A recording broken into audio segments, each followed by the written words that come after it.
I should mention one thing about reading. It was at the library here at Columbia that I wish I spent probably more time than any other student. I lived there practically. But I pulled the book out there, happened to be Who's an American. It told me something about my professor, Benjamin Graham, and then I looked up and I went to the library and I said, I want to learn more about this because I learned this over here. That changed my whole life. We own Geico now because of that librarian directing me to some other book and then following through on that. It's the chance. I read about 1/5 the pace that Bill does, but I still spend 5 or 6 hours a day reading. I mean, you can learn so much. I particularly love biography. Just to be able to live the lives of these people that have been so extraordinary, the lessons and the discouragements they face, just everything about it. So you can't get enough of reading. I get up at crazy hours, whether it's 3 o'clock in the morning, by the way. When we were talking in London, I was getting up at 3 because I had to be on set by 7. So whatever time my call time is, and I tell this to studios and directors and our producers, whatever time my call time. So my call time is at 7, then you back your clock up 4 hours, and then that's when I get up and train twice. I'll get my cardio in and breakfast, and then I'll go hit the weights. Clanging and banging, we call it. Jack and iron.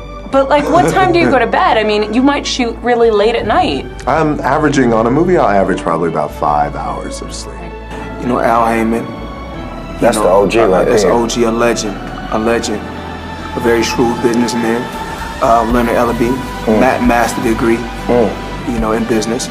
So, when you surround yourself with people like this, just being around certain individuals, like even being around Don King, being around Bob Arum, being around just different people that's been in the game a long time, and my billionaire buddies. Every time I got around my billionaire buddies, I was more like, it's cool to come over your house, but I need a house like this. Yeah. It's cool to ride on your yacht, but I need a yacht like this. Yeah. It's cool to ride on your jet, but I want a jet like this.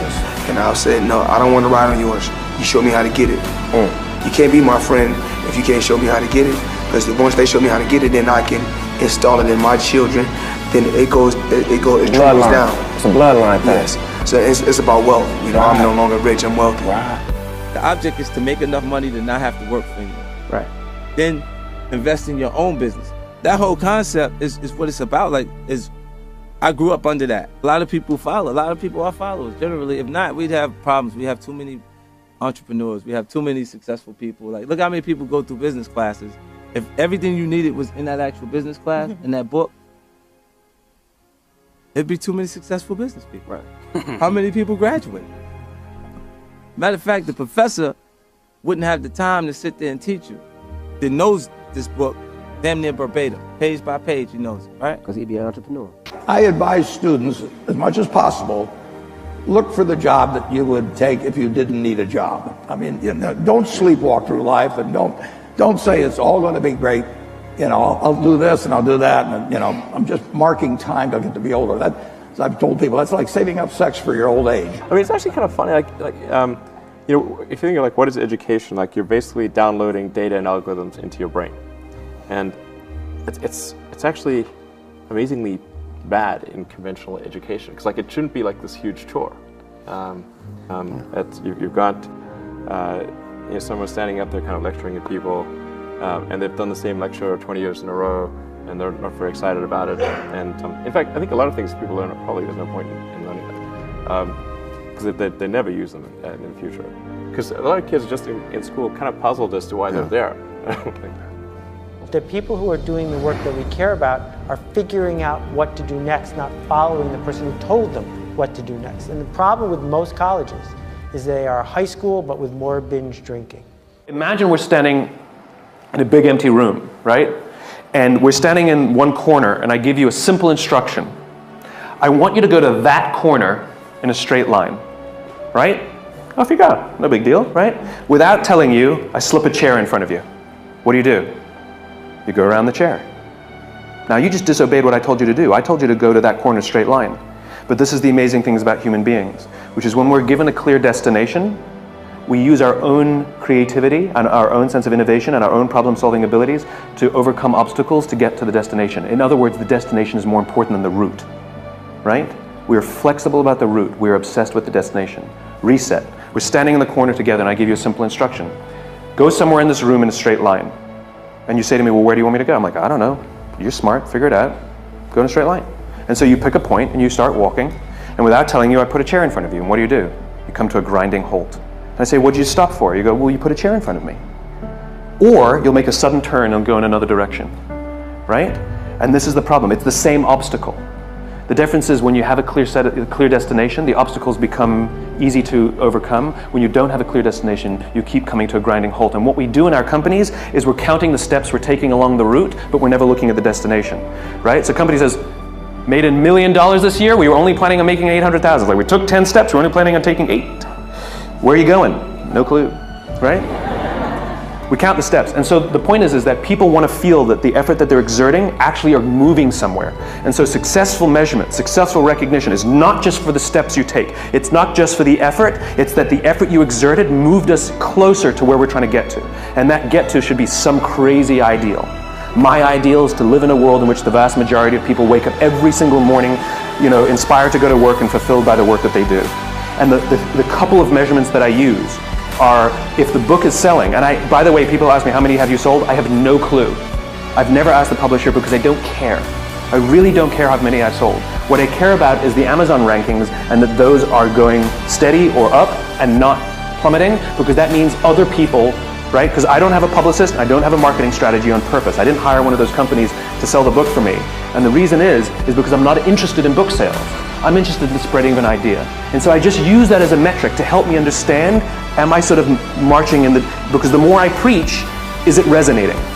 And so you have a couple of these imperfect measurements that help you understand, are you going along the way? So it's not just great effort, look what you achieved, because that's what we're doing now, right? Our goal is to increase top line revenues by $50 million. For what reason, right? Which is, we have to know the destination, and then we say, amazing, you took us that much closer. And if we go to the right, it's because we were overcoming an obstacle. If we hadn't gone to the right, we would have been stuck forever. Thank you. It's not always straight lines. It's not always straight lines. And education is very good at training people to do the same things that we've done over and over again. And I think there's always a question what the nature of the educational good is. You can say it's an investment good, where you're investing in the future. You can say it's a consumption good, like college is a 4-year party. I think most of the parents and students think of it actually as an insurance policy, where you're buying this really ever more expensive insurance so that the students don't fall through the really big cracks in our society. And we should be asking some big questions why the insurance costs are going up and up like that. And if you were the president of Harvard or Stanford, if you wanted to get a lynch mob of students, alumni, faculty to come after you and try to lynch you, what you should say is something like this. We live in this much larger, more global world. We offer a great education to everybody, and so we're going to double or triple our enrollment over the next 15 to 20 years.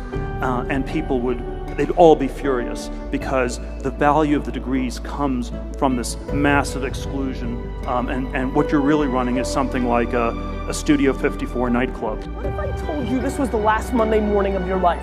What if I told you die this week? Would you complain about your crap job or that test you don't want to take? I doubt it. You would go much higher level thinking. Well, that's really what it takes. It takes understanding that if you're not pumped right now, if you're begrudging what you're about to do, if you're not looking forward to it, look, I respect practicality. You gotta go through school because your parents want to. You gotta pay your rent. You got student loans. I get it. But please recognize the world we're living in. We're living in a world where there's so much more opportunity. This internet thing created way more opportunity for all of us. Way more. I mean, look, you might not even be alive. Like, your mom and dad could have had sex like 3 minutes later and you wouldn't even exist, and you're complaining. You could have ended up being a bus, a tree. I just don't get the mentality of being head down sad on a Monday morning. I'm gonna make Monday morning I'm gonna make you Saturday Monday morning. That's what I want to do every morning. That's what I want from you. Please, take a step back and think about how awesome it actually is. And then recognize that you can attack the world in a totally different way because you were lucky enough to be born during this era. A students work for the B students. The C students run the businesses, and the D students dedicate the buildings. The entire purpose of a good university is to give you a foundation to fail, not a foundation to get an A. And if you graduate from college with straight A's, you have to do some serious soul searching as to why you chose to spend your time doing that. For most people, you go to school, they tell you what class to go to, what classes to take. This goes all the way through university. They do this, do this, and then you go into the class and they say, learn this, and this is the information. And it's largely a memory-based, instructional-based process. I hated school. I really hated school. I hated school, generally, right? Because it was this instruction following thing. Now, I bet you it's probably also because I wasn't good at it. And some people, like I've got a great conceptual memory and a terrible rote memory. So if I have a story, I could tell you year by year kind of what happened within a story, within a context. But if I was to go into, like a memory-based learning, it's terrible. I have a terrible rote memory. Ego barrier is the worst thing. And if we were raised differently, just imagine in the schools that all along that people will always say, everybody makes mistakes. Everybody has weaknesses. The key is really to understand what your mistakes and weaknesses are so that you can learn from them, right? I think punishment is a terrible concept. Punishment means that you made a mistake and you're being punished.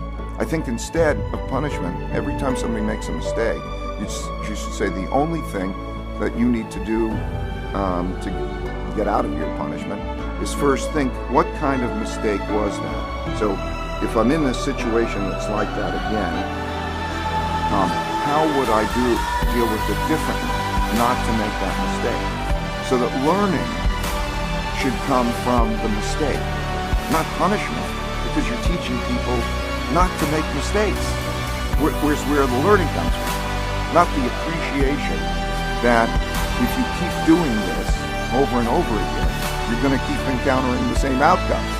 I'm not sure about that. In the future, I think I would dictate, I would be stupid. That's why I should retire early when I'm young. That is why I have a lot of things that the dream I want to do. I want to do philanthropy, I want to be a teacher, I want to go back to school, I want to do the environment. And the world is so wonderful. Why should I be the CEO of Alibaba all the time? I come into this world not to work. I want to come to this world to enjoy my life. I don't want to die in my office. I want to die on the beaches. If you want to get rich, you have to learn how to have money work hard for you so you don't have to work for it. And you also have to learn to buy companies. Don't be the guy applying for the job, be the guy that's handing out the job. It's an extremely corrupt system we have at this point. We have an education bubble. In the US, we have $1 trillion of student debt. To a first approximation, this has gone to pay for $1 trillion worth of lies about the value of the education people have received. It's not at all obvious yet, though, what's going to replace this or how it's going to change. I'm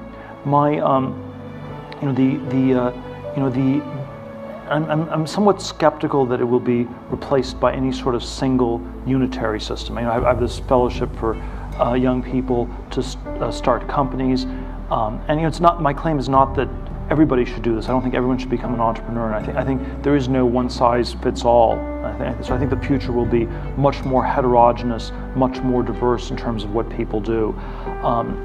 What's really anomalous is the sort of unitary tracking, where you have to go to an elite college, you go to Yale or you go to jail. There's nothing else you can do, And so I think the universities are perhaps in the same place as the Catholic Church was in 1514, if we go back 500 years, where you had sort of this monolithic way, this universal way of body of knowledge of teaching things.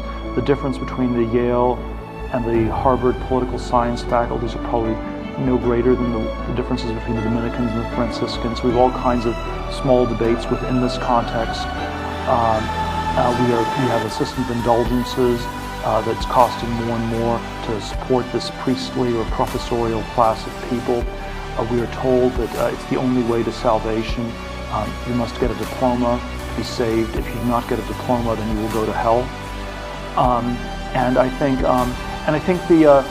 the message that I have that's like the 16th century reformers, that's a somewhat troubling message, is that you have to work out your salvation on your own. You have to save yourself, and that's I believe that is the truth, but it's a somewhat uncomfortable one. As you decide to stop looking for answers in other people and miracles somewhere down the yellow brick road and click the heal of your mind and set your affections on things that are above, you could have been free years ago.